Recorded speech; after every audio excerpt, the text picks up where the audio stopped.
ไปส่งค่ะเจ้าครูฮัลโหล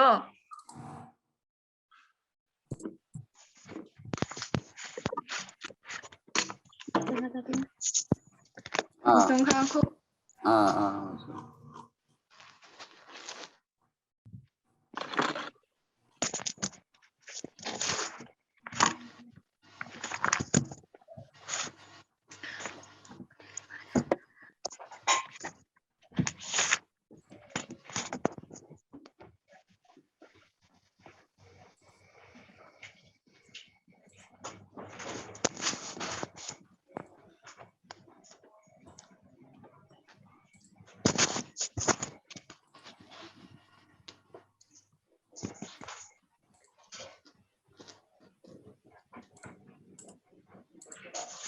มากันเมื่อน่ะมากันเดี๋ยวหมดอ่ะเดินนะเจ้าครูกดไปเดินนะไม่ฮะยิ้มห้อง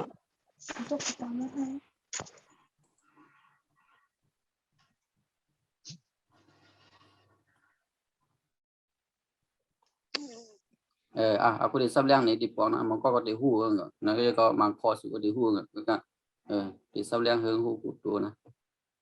ชาวนาเนี่ยก็คนเฮ็ดนานั่นน่ะชาวนาเนี่ยก็เจ้านาเนี่ยก็เลยคนเฮ็ดนาเนี่ยก็เลยตายายเนี่ยตาก็คิงนั่นน่ะยายก็ออกนั่นน่ะนะก็ยินดีเนี่ยก็ยินหลีนั่นน่ะนะยินหลีนั่นน่ะยินดีก็รังดุมเนี่ยเป็นหมัดตอมนะหมัดตอมนะรังดุมเนี่ยนะงามดีเนี่ยมันบอกว่ามันห่างลีอ่ะงามดีห่างลีอ่ะแค่นั้นแสงคำกำกึ่งนะกึ่งตั้งในเก็บอะไรนะครับพี่ชายนี่ก็ปีไอนะอุงจ้านั่นน่ะชิงช้าชายคาเนี่ยบอกว่าขอใจค่านะมันอย่างเมื่อขอใจค่าเนี่ยนะชายคานะน่ารักเนี่ยก็น่าหักเนี่ยก็เลยห่างลีนี่ก็เลยลีตัวเนี่ยก็เลยมันมีที่ปองอะไรเนาะน่ารักเนี่ยก็ห่างลีนั่นน่ะอันที่ปองอันนั้นอันนั้นหูนำหรือสู่นาลีคู่หรือคู่นั่นน่ะตัวนั้นน่ะเป็นไก่อามอยู่แก่น่ารักจังเลย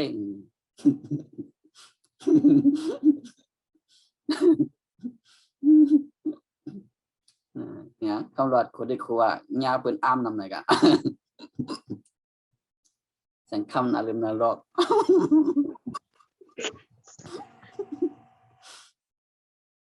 ตอนนี้มารุมเนี่ยมันเป็นต้นไม้เมียวหนึ่งนะมารุมเนี่ยนะต้นไม้เมียวหนึ่งเปิ้นเอาเฮ็ดยาเนี่ยเป็นยาก็ไรนะเอาเป็นยาสีเขียวจังได๋ก็ไรเป็นยากินปลาอยู่ลีก็ไรมารุมเนี่ยนะเป็นต้นไม้เมียวหนึ่งเมื่อเขาแอบมีก็ผมรู้จักในห้องอย่างเมื่อนะมารื่นในมือฮื้อเนี่ยมือผูกฮื้อในมารื่นนะมารื่นในมือลายมือก็ลายมืออย่างเงี้ยลำมุดเนี่ยก็เป็นหมักไม่เมียวหนึ่งนะมีนำนั้นสู่แอปพานุก็อย่าสู่เดิมรู้จักไปนะลำมุดเนี่ยเป็นหมักไม่กินอะไรนะชุบมือเนี่ยก็จุบมือนั่นนะไม่ใช่เขาเอามือกับจุบในน้ำเนี่ยชุบเอามือไปชุบน้ำไปจุ่มน้ำเนี่ยชุบมือนั่นจุบมือมันนาวเนี่ยก็หมักอันนี้หมักผ้านะนับถือเนี่ยก็มันเรียกว่าเขานับถือในคำแต่เดียวนี่เขานับยำค่ะครูนั่นน่ะนับยำนึกคิดถึงในก็ตาเลยปีนะโยสุภาพวนบ่ได้บอกเฮ้ยไหนตัวไหนบ่น่ะฮะใจถึงค่ะถึงตัวนี้บอกว่ารังผึ้งเนี่ยเป็นห้างผึ้งนะนี่รู้ยังก็หูอยู่บอกว่าน่ะบอกว่าเป็นโคหรือว่าเป็นโคเฮ้อบอกว่าเป็นทางคนไรขับพักโคนั่นน่ะโคยังอะไรหมดอ่ะโคเฮ้อโคก้นโคควายโควัวโคแมวโคหมานั่นคือของแล้วน่ะคือเรียนจิ๊บนะข้านะแค่นั้นนะทำได้จะคู่เป็นทางการแล้วครูนั่นนะคู่กับของใจนั่นนะเราพิงล่ะโคดิเนี่ยคู่ได้ยังเป็นว่าจะไหนนะได้นะย้อนแสงเข้ามาหน่อยนะ สะพานก็บอกว่าโคนะอ่านไว้นะสอเสือเนี่ยแล้วพวกมีสระอันเนี่ยสะพานคือสาพานนะสะพานว่าไว้นะขึ้นคานรู้จักไหนขึ้นคานเนี่ยรู้จักคำรอนวิภูเจ้าของ คืนเนี้ยก็ขึ้นกล้ามค่ะ อันนั้นมันปิ่นจ้อมตัวนะบางทีมันปิ่นแม่นเอาเสียงข้ามบนวานนะข้าไหนผมว่าไหนเสียงข้ามเปิดไม่มันเที่ยงนะเสียงข้ามนั่นมันเล่นกันนิดกับดิกญาตินะเสียงข้ามขึ้นข้านในผมว่าไหนข้านรถข้านเปิดปิ่นอ่ะลาดเนี่ยขึ้นข้านก็ถามว่าเครื่องน่ะหรือมาต่อขึ้นข้านกลัวดอก อย่างอย่าง ข้าน่ะเหมือนอย่างมียิ่งเหมือนอย่างว่าตัวพ่อเฒ่าพ่อแก่พ่อตายก็ไม่ได้ผัว เลยวางสูนะอันนี้คู่รันในติป๋องเนี่ยนะขึ้นข้านั่นบอกว่ามียิ่งจิ่มเอาผัวเหมือนอย่างว่าอยู่ก็เหลือไอ้นั้นตัวพ่อเฒ่าพ่อตายนั่นติไปปังแขกจำเพิ่มมีเพิ่มเอาผัวผู้ก็เหลือนั่นนะในบนห้องขึ้นคาน เมค่ะ ฮะ เป็นผู้เมค่ะ จิผู้เมมียิ่งนั่นแหละมียิ่งเต็มตัวนั่น เนี่ยก็สมมติว่ามันเอาโพเลยมาเป็นผู้เมก็มันเป็นชาวลงเนี่ยมันใครโพสาวหลวงนั่นน่ะนั่นน่ะเมื่อเขาน้องสาวหลวงอ่ะเหมือนอย่างว่ามียิ่งย้อมเอาโคมย้อมแต่งเตะพวกฟังแขกก็อยู่กับก็เลยนั่นตัวก็ท็อปก็รู้ก็หลอนกันนั่นน่ะบนห้องขึ้นคานน่ะ ขึ้นค่ะ ขึ้นคานนะต้องเลยนะขึ้นคานนะเลยวางพนันในผู้ลานนิติปองวิธีกันอันนี้ทนานเนี่ยก็มันเป็นป้ายอันดับนึงนะทนานเหมือนอย่างมันเป็นป้ายอันดับ1ทนาน2ทนานเนี่ยอันนี้ก็ผู้เจ้าเยอะขั้นหน้าเนี่ยบอกว่าเตนานะขั้นหน้าเนี่ยบอกว่าเตนาเนี่ยขั้นหน้าเนี่ยเตนาท่าทางเนี่ยก็ไล่เฮ็ดไล่สร้างของเขานั่นน่ะเหมือนอย่างว่าเขานี่พวกตัวตั้งตุ้มเบอร์ตั้งเนี่ยก็พูดว่าท่าทางในวางเผยไว้นะในวางเผยนะนั่นก็ ข้าวก็ยังหมายคือใครก็ เวลาก็หมายถึงก็นั่นแหละนั่นก็ไปเนี่ยพอไปมันยังเขาไปมันยังมาเขาไปเหมือนเหือแต่ไปกวนนั้นมันติดไปเหมือนกันเนี่ยก็เลยก็เป็นท่าทางการเดินน่ะไปเหมือนกันไปมันยังมันก็นั้นไปวุดไปวาดไปซื้อเนี่ยมันก็ท่าทางอะไรนั่นรับจ้างในการที่ว่ารับจ้างนั่นน่ะสุเหตุนั่นน่ะสุเหตุการรับจ้างมันนั่นน่ะรับจ้างแล้วก็รับจ้างล้างสาบนี่เป็นหมักไม่เมี้ยวนึงเป็นกินเลยเมื่อเขามีมือนางสาวนี่ก็ผมว่านางสาวนั่นแหละมึงกันต้องเข้ากันนะความไทยนะต้องเป็นนะความไทยนะเพราะว่านางสาวนั่นผมว่ามันไปเลยแต่งงานเนี่ยนะไปเลยเตยตีเปิดความแคบไปมีผัวนะคนนางหล่ะนะคนนางหล่ะนะผมว่ามันมีผัวนะเนี่ยต้องเป็นนะคนนางสาวเนี่ยผมว่าเป็นผมไม่ถึงสุดที่นั่นเนี่ยเป็นไปมีผัวในบนห้องนางสาวพอจำนะพวกเลยพวกคำนำหน้านามนั่นนะเขาพอจำนะเขาถือว่านางแล้วก็นางสาวเนี่ยเขากับจำจริงที่เนี่ยเพื่อนที่คือจำเป็นนางหรือว่าเป็นนางสาวนั่นเพราะสุดที่นั่นจะเลยจำนางสาวนะเพราะเอาผัวบนห้องนางอะไรก็เมืองไทยนะเป็นจำว่านางในอะไรกันนะเพราะมันไปมีผัวเนี่ยตั้งนางสาวเนี่ยฟักข้าวนั่นก็เป็นของกินเยอะนึงกินอะไรนะลุกขึ้นนี่ก็ลุกขึ้นนั่นน่ะลูกข่างอะไรเป็นหมักขังนั่นหมักขังนะลูกข่างหมักข้ามฟากนี่ก็มันข้ามผังนั่นน่ะข้ามก็บอกว่าข้ามฟากก็บอกเหมือนจะว่าฟากแล้วก็ผังในก็เลยผังนั้นก็เลยข้ามฟากเหมือนเขาอยู่ผัง อีเสียงอยู่เป็นทางเอานั่นเนาะลักลี้นั่นก็ว่ายังไงเขาวางเสียงข้ามมอนเป็นทางมาเฉยใช่ไหม ลมอย่างผอมนั่นทำไมก็ไม่พูดอ่านดีฉันจำนะคือนั่นนะพูดอ่านดีนะก็ได้เลยทำเสียงนะชาวนาตายายยินดีรังดุมงามดีที่ชายชิงช้าชายคาน่ารักมะรุมมะรืนลายมือละมุดชุบมือมะนาวนับถือ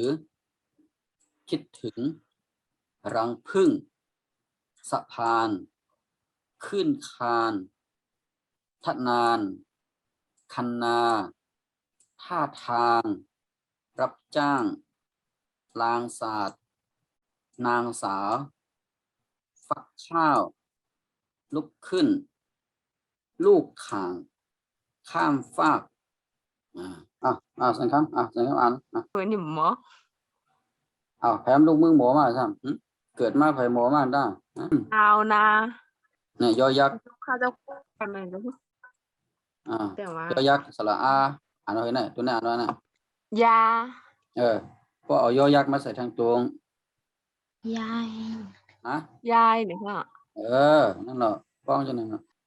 ชาวนา ต ตายาย อะไรนั่นยินอ่านโดยสกุลอีกเกาะนั่นได้สองตัวก็อย่าไม่ไหว ตัวนั้นยินดีนะคะนั่น ว่าดังกันเนาะ ยินดี ยินดี ลังดุมงามดี หลักลายอ่านนะเห็นไหมนะผมจะว่ามันมีเดี๋ยว2ตัวขึ้นกว่านะตัวตั้งหน้าคือมันไล่ก่อนตัวตั้งหลังในไว้ก่อนที่ไล่มันไล่ก็อย่าไปเนี่ยกับนี่อย่าไปเนี่ยกับน้องตาจอมันนะตั้งหน้าคือมันไล่เขาก่อนจะไม่มาป้องตัวตั้งหลังให้อ่านตั้งหลังกว่าให้แล้วชอช้าง ชอช้าง ชอช้างอ่านไหมลูกพี่ชาย พี่ชาย นั่นแหละเอาเดี๋ยวนะชอช้าง จิงซา ไก่ขึ้นแจนไก่ขึ้นยังไงสองก็คืออย่างแจนเงียบเพชรที่ไหนต้องไงนะย่อยักษ์ตัวนี้นะแจนอะไร2 มิ้วคู่ก็ยำเหนียวยำรัดอ่านไหมอ่านไปจังกัน ชายคา นั่นหรอเอาในตัวตั้งสุดได้ง่ายสุดในว่ามันไล่ได้หนังยากกินนี่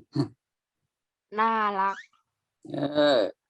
ตัวนั้นตึกพิษเสียงก็ไม่ได้ต่อเลยก็ไม่ได้ผ่ามือนะ น้ำจะค่ะ ตัวยังไง น้ำจะครับ ตัวตั้งสุดมันอะไรกันตัวตั้งสุดเป็นตัวยังไง นาวันสวย แล้วหนูสระอา เนี่ยมันเป็นโมม้าเนี่ยกับหันเป็นนอนหนูเลยเนี่ยฮัลโหล เอาอีก สระอาสระอาสิงมาเลยจังเหือสระอาโมม้าสระอาตัวนั้นเอามาสระหมา มาใช่ไหมโมม้าเนี่ยเป็นสิงจำเตอโมม้าสิงจำเตอเนี่ย อ่านในครับพวกนั้นมาในครับพวกนั้น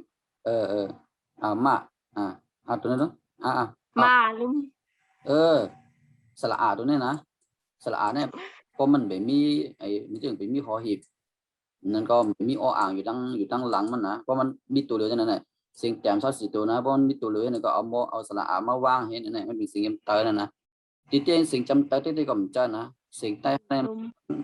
มันจังมันแตกกันที่มันอะไรทั้งสิ่งใต้สิ่งไทยมันอะไรไง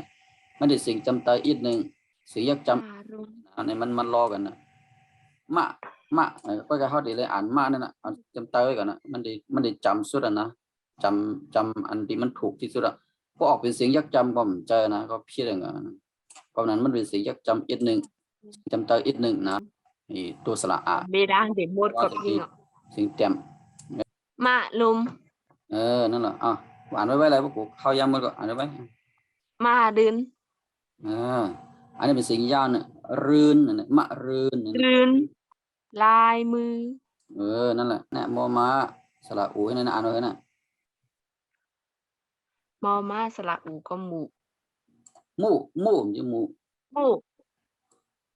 โมเสียงแต้ม4ตัวนะต้องไว้นะเพราะเอาสระอูมาใส่มันเป็นจำเตอเอาสระอามาใส่ก็เป็นสิ่งจำเตอนะโมมาสระอูอ่านว่ามูอย่างใจเพราะเอาดอเด็กมาใส่อ่านว่ารามุดนั่นแหละเอาไว้จุบมือมานาวนั่นแหละถอถุงเสียงยังน่ะถอถุงเนี่ยเสียงว่าเนี่ยถอนี่เสียงไหนphải không này cái nó เสียงเป่านะฉะนั้นน่ะเสียงเป่าก็แล้วก็ถ้าจุดเสียงก็ง่ายเพชรเนี่ยถุงอ่ะจองมีจำหน่ายตัวเนี่ยตัวรู้อ่านตัวรู้จองมีค่ะมีค่ะ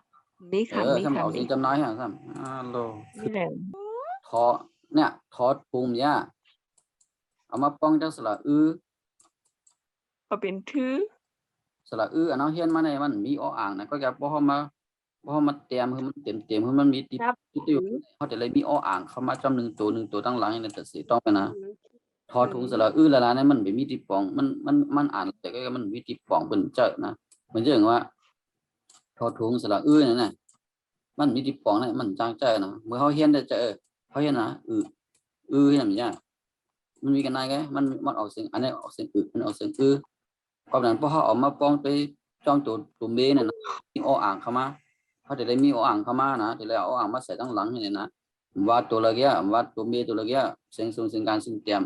ตัวละก็เยอะนะเขาจะได้มีอ้ออ่างเข้ามาจอมตัดเสียนะเพราะเตรียมเพราะมันเต็มเพราะมันมีที่ปองนะถ้าเขาเฮียนมาในมัน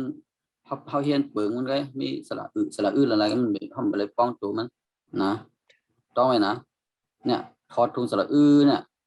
แสดงว่ามีอ้ออ่างให้นะมันก็อ่านว่าถือมันก็นี่เหรอนะก็จะเข้าใส่อ้ออ่างเข้ามาคือมันเลยคือมันเต็มอ่ะคือมันเต็มปากอ่ะคือมันเจอเลยเต็มอ่ะนะเนี่ยเขาจะเลยมีอ้ออ่างเข้ามาจะเนี่ยนะ นับถือ นั่นแหละนั่นแหละ คิดถึง นั่นแหละอ่านได้ไหมเข้ายามเสือนำนะ อ้าวทุกคนก็ ลังพึ่งเนี่ย เออ สาฟัน อ่านได้ไหม ขึ้นคัน นั่นนะเดี๋ยวนะครูบอกป้อเป็นเสียงแจ่มเศร้าสี่ตัวนะป้อสระอะก็ย่อสระอูก็ย่อมาใส่นั้นมันเป็นเสียงจำเตอนะอ่า ท่านั่นจ้ะค่ะ นั่นแหละ คันนา เอาทำไมตัวนี้ในง่ายสุดนะตัวนี้นะผิดอย่างได้เลยใช่เลื่อนตัวนี้เอาหน่อย ท่า อารมณ์มันไงทอทหารเนี่ยนะครับด้วยนะ ท่าถาง ด้วยก่อนอันพูดซับแล้วนะกันอันนี้ทอทหารอย่างใจ ท่า ด้วยหรอว่าพูดซับแล้วด้วยหรอฉันเข้าอย่าไปเล่นนะเขายังว่ามันอีกนะอันนี้ทอทหารอย่างใจทอทหารก็สระอามาใส่นี่อ่านมาเถอะ ท่า ทาไม่เอกเอาไม่เอกมาใส่อ่านมาเถอะ ท่า นั่นแหละจงต้องอันผู้บอกว่าไม่เอกก็ย่อไม่โทก็ย่อนะเพราะเอามาใส่ที่ตัวเสียงแจ่มเศร้าสี่ตัวเนี่ยก็ไม่มีอ้ออ่างไม่มีหอหีบอยู่ด้านหลังเนี่ยมันเป็นเสียงจำเตอสังคำตัวดังครับนะเสียงแจ่มเศร้าสี่ตัวป้อมมีอ้ออ่างมีหอหีบอยู่ด้านหลังนั่นนะก็เอาไม่เอกก็ย่อไม่โทก็ย่อมาใส่เนี่ยเป็นเสียงจำเตอหมดอ่ะนะต้องไหมนะกำนั้นโทษทหารตัวเนี้ยมันโทษทหารตัวนี้มันเป็นเสียงแจ่มเนี่ยก่อนนั้นพอเอาไม่เอกมาใส่เนี่ยมันก็จะเป็นสิ่งจำเตยกันเลยนะอ่านว่าทอสระอาอ่านว่าท่าไม่เอกก็ท่านะตัวนี้อ่านว่าท่านะตัวนี้นะ ท่าทาง นั่นเอาตัวนี้ รับจ้าง นั่นตัวนั้นนี่มันเป็นสิ่ง ทาง เป็นสิ่งยากนะตัวนี้สิ่งยากนะเป็นเสียงของเขาเป็นเสียงยักษ์นะจ๊ะพวก สิ่งยากสอเสือนี่เป็นสิ่งสูงนะก็สระอามาใส่อ่านเลยว่าก็ หา สอเสือสระอาอ่านภาษาก็ไม่ดอเด็กนี่เป็นตัวแพทย์นี่นะดอเด็กนี่เป็นตัวแพทย์นั่นแหละเป็นเต้นตาแพทย์นั่นแหละดอเด็กเต้นตาแพทย์อ่านเลยก็ไม่ ทางก็ทำแค่ศาสตร์เนี่ย ศาสตร์สิ่งยักษ์เป็นสิ่ง ศา ยั ส ก ต ษ์ ร์ร่างศาสตร์ นั่นแหละตัวนี้ นางสาว นั่นแหละ พักข้าว นั่นแหละเดี๋ยวนั้นรอลิงสระอุอ่านนะครูบอกว่าครูบอกว่าพอเป็นสิ่งแจ่มเศร้าสี่ตัวก็เอาสระอุก็เนี่ยนะสระอุก็เยอะสระอาก็เยอะมาใส่นั่นมันเป็นสิ่งจำเตออันนั้นรอลิงนั่นเป็น ลูก สระอุมาใส่ได้เป็นสิ่งจำเตอนะอ่านเลย ลูก ลูกก็ไก่ในเต้นกาแพทย์อ่านเลยก็ไม่อันนั้นเป็นสิ่งจำนา ลูกศิลป์ อ่านเป็นสิ่งจำนาเนี่ยนะสิ่งจำนาลอลิงสระอุก็ไก่ในสิ่งจำนา ลุกขึ้น นั่นแหละก็คือสระอ่านนะก็คือสระอ่านนะ คา มันก็เดียวว่ากันตัว เอียง เพื่อนดิลิกใต้เนี่ย ขา นี่เอานั่นนะ ขอ ขอเนี่ยเป็นสิ่งเปล่าอย่างใจอย่าก็พอมาวางดีไหนมันจะเป็นยินสิ่งจำนาอย่างจองจะเป็นอะไร มันเป็นไรขา มันอ่ำเป็นไรตะกาย อืมนะเพราะดินใดเป็นสิงมาวางดินไหนมันก็ดินสิงเป่านั่นนะตะกาวเขานะอันมาอ่ะอันมา อ้าวมันหยาบนะนี่หมอว่า บ้าน ว่า หยาบนี่พอเสียงคำพึกอ่านจะไหนนะหนึ่งแค่นไรไงนะย้อมบอกคืออ่านก็เลยเนี่ยใครเห็นไรอะนะเมื่อคำว่านางก่อนเอาขย้ำกว่า45 นาทีก็เหลือมือในแดงเก่าก็เหลือจะไหนต่างก็พอสมพอจะก็ลำตาเป็นเสียงคำนั่นนะตั้งนางกบสองก้อนเนี่ยเอาขย้ำสุด หมอว่าเจ้าคุณออกก็ยิ่งเนี่ย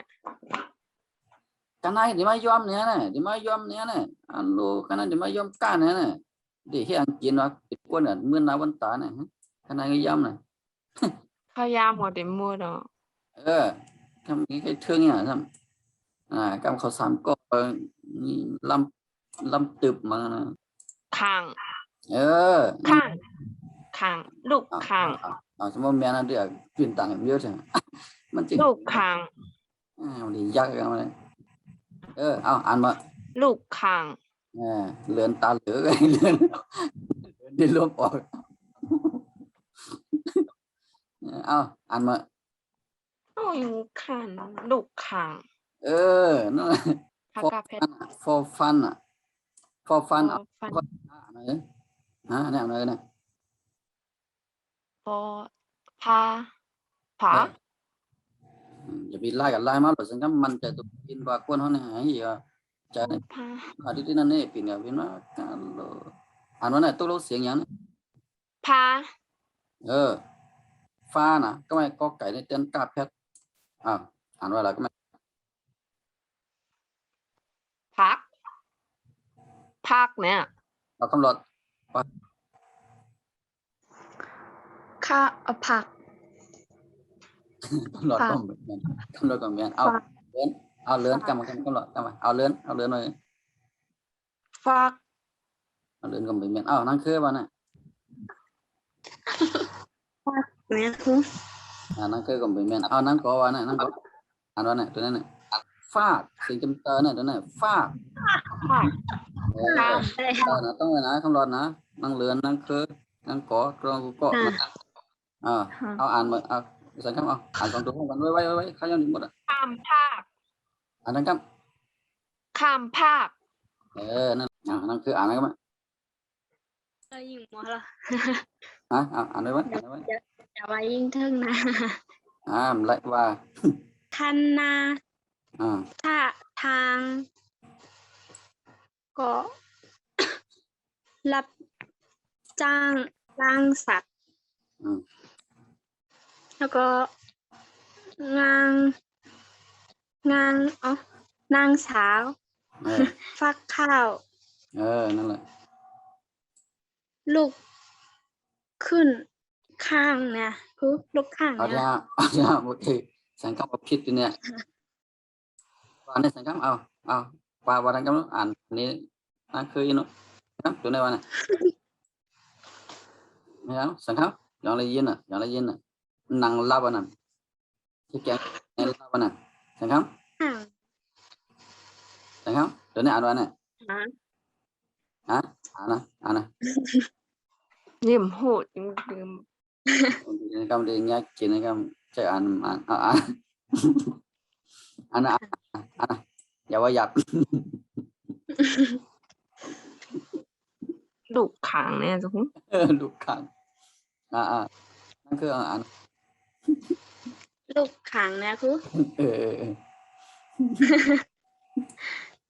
แล้วก็ข้ามฟักนี่แหละจะครับ sẽ các bạn đó sẽ các bạn ข้ามภาคเนี่ย นั่นคือ ข้ามฟักผัก ฝาก หิวว่าอยากไหนฟัง เอานั่งเหลือน้อยทุกเดือนอ่านวันนี้ยังสุดดีว่าอะไรนี่หรือนี่ ข้ามภาค เอาคำรอดมาดู ข้ามผัก ข้ามภาค น่ะเอากอมาดูเอาสูเสียงมันเลยได้นะเชื่อนะเอากอมาดูเสียงนะกอมาดู ข้ามผัก เอานั่นคือเอาไว้นั่นก็มั้ง ข้ามผัก นั่นคือนั่นคือเอาอะไรกัน ข้ามผัก ฟากเอา ฟาก เชื่อตั้งเนื้อเนี่ยมาตื่นใส่สีส้มตั้งแต่ไหนฟาก ฝาก อย่าไปเหมือนอย่างว่าคือร่วมมันออกเสียงอ่ะฟากฟากเนี่ยร่วมมันดีตั้งได้อิดนะมันดีออกมาปีกหูแล้วก็ร่วมมันดีออกไรออกอิดกันน่ะฟากสันคำเมื่อเกิดในเปิ้นเฮาว่าเกิดปากขี้เนี่ยคุณใบหยาบ ข้ามฝาก ครับจังก็มียามนั้นนี่สันคำในใบหยาบเดี๋ยวจะทำนะคูหยอกเลยกันนะสังคำนะต่างก็ได้คู่มาหยอกอ่ะเป็นสองคำคู่หยอกเจ้นะสังคำเดี๋ยวจะทำนะคู่หยอกเลยไงต่างก็คู่มาหยอกอ่ะลาซื่อๆนะกูจะล้ำกูเขาจะล้ำอะไรล่ะ คู่อ่านน่ะ เปอร์เซ็นต์คำในหูไว้หยอกก็จะล้ำคู่เจ้นะสังคำเดี๋ยวจะหยอกเล่นไงหยอกเล่นไงเจ้นะเมื่อดังเป็นยามรันเนี่ยก็รู้อ่อนในมือเกิดปากขี้นะ ทางบรรวาพอเกิดป้าคิดในลาดใบเย้าแล้วก็คนนี่แหละค่ะก็คือ เอาไปแล้วขี้วางคู่นี่กันเนี่ยฮัลโหลมันตันดีลาดออกมาคนเนี่ยมันยากทุกคน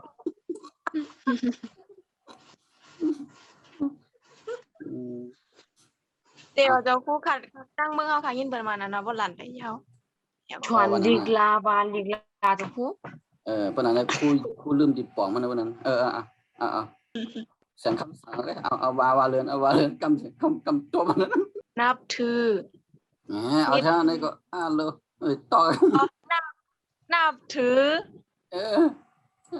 คิดถึง เอาได้เยอะมันก็ตัวเรียวกันแค่นั้นเนี่ยถอดทุงยังมาตัวนี้สิ่งตอนนี้ก็สิ่งปล่อย คิดถึง รังพึ่งสะพานขึ้นข้าน ไม่โทน่ะ ขึ้นข้าน มันไม่เอก ขึ้นข้านขึ้นข้านกะข้าเจ้าคู่กะทานนานคันนะ เอาเดี๋ยวสุดจะดีเหรอมันไม่ช่วยออกจะกับดิ่งยัก คันนาทีนี้ว่าคำในคุก ทางรับจ้างล้างสัตว์นางสาวฟักข้าว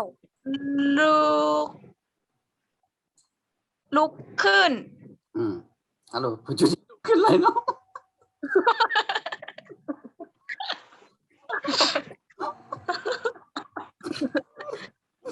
เดี๋ยวก็ลูกคางตามผักแล้วก็หัวเราะหังงา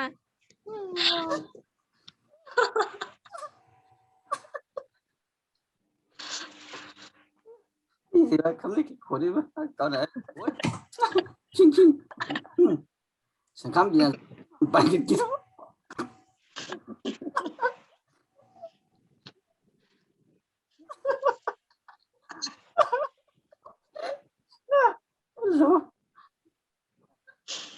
จะคู่ใคร ได้เอาคำรถลุ้นตาบอกคนนี้กลัว เศร้ามาตายายยินตีลังดุมงามตีพี่ชายสิงชาชายคานน่ารัก รักนะลีนตรงนี้รัก คือมันเปิงกันตั้งล้อลิงพอรักนี่เป็นล้อลิงรักน่ารัก มาลุมมาลืนปลายมือ ละมุดซุปมือมะนาว อืม นับถือคิดถึง รังฟึ่งรังฟึ่ง อันนี้ พึ่ง อันนี้เป็นพอพึ่งนะมันจะพอ รัง พานะ สาวพันธุ์ เป็นเสียงยากหน่อยก็แต่มันถือไว้อะนะก็เป็นคำได้มันสามันยากก็เป็นคำได้มันสะมันถือไว้อ่ะ สาวพันธุ์ นั่นว่าไว้อย่างนั้นอ่ะ ขึ้นคัน อืม ท่านั้นคันนาท่าทาง รับจ้างเอารับจ้าง แม่นเอาแม่นเอาแม่นเอา ลังสัตว์นางสาว พักข้าว ฟัก อ๋อฟักข้าว นั่นแหละเอาเคี้ยวดังเหนือในมัตเตอร์ใส่สีซุปดังเตอร์เกี่ยวกับว่าฮอลลาดเนี่ยเสียงมันถึงออกเสียงนะปิดลมออกมาจอมเคี้ยวเนี่ยนั่นแหละแม่นฟักนั่นน่ะดู ฟักข้าว นั่นแหละแม่น ลุกขึ้น ลุกขังลุกขัง อันนี้เป็นเสียงยาวเนี่ยตัวนั้นน่ะ ลุกขัง ข้ามฝัก นั่นแหละ ฟัก นั่นนั่งกอคือนั่ง ละดุม มอมา ละดุม มอมาเนี่ย ละดุม มอมาเนี่ยลาตุ้มนี่แหละนี่ก็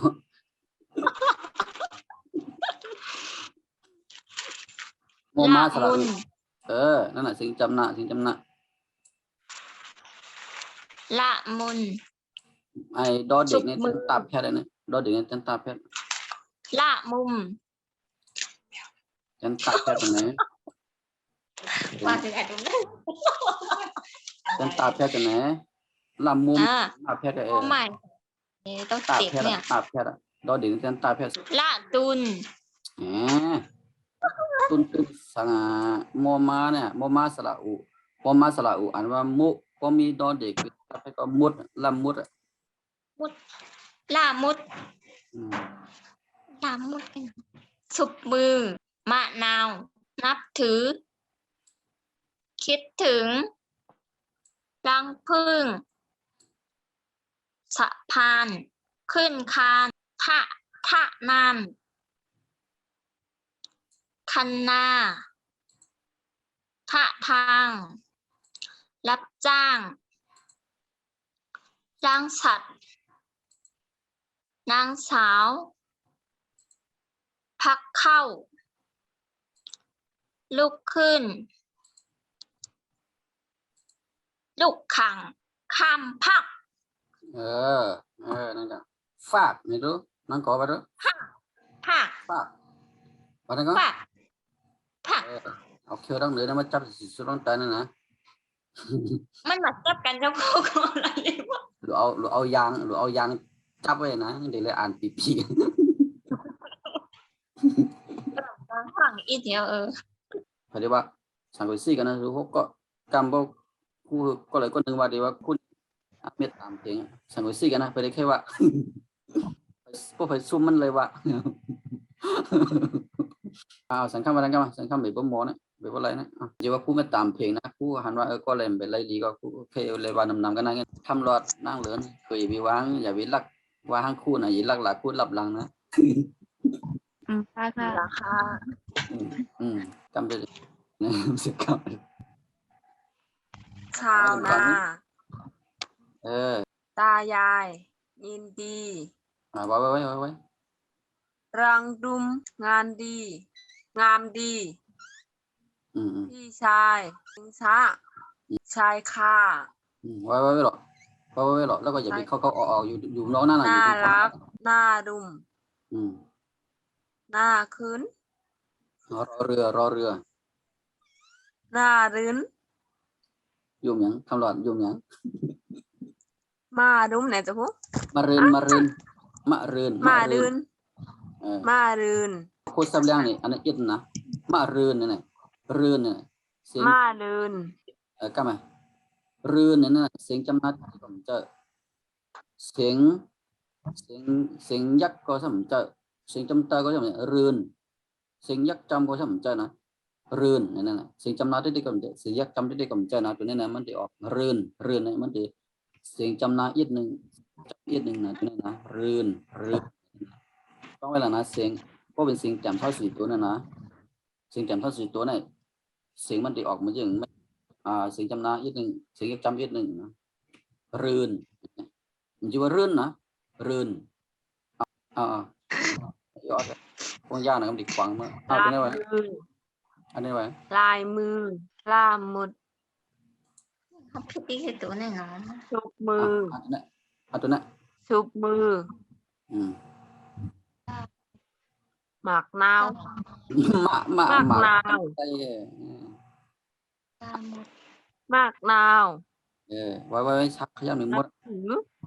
นับถือ คิดถึงรังฟึ่ง พึ่งอยู่พึ่ง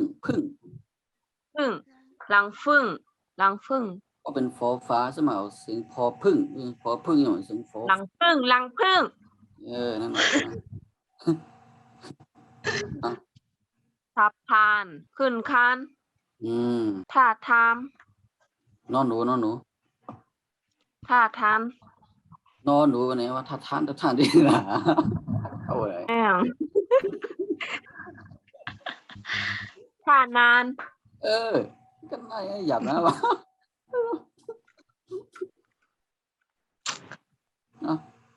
บาเหิมหก นี่วะคันนา คันมาดน่ะ เตียนานั่นน่ะไม่เคยบอกเอาขย้ำถึงมดเลยเอาไว้ ท่าทาน นั่งกอมตั้งว่าคือนั่งกอว่าฉันก็ไม่ตั้ง ท่าทานรับจ้างว่าหรือนั่น ลางศาสตร์ ลางศาสตร์ นางสาว นางสาวผักข้าว ลูกพื้น ลูกขาก ลูกข่าง ลูกคาง ข้ามฟาก คามภาค ฟาก ภาค นั่นแหละ คามภาค เขายำมีเอ้ย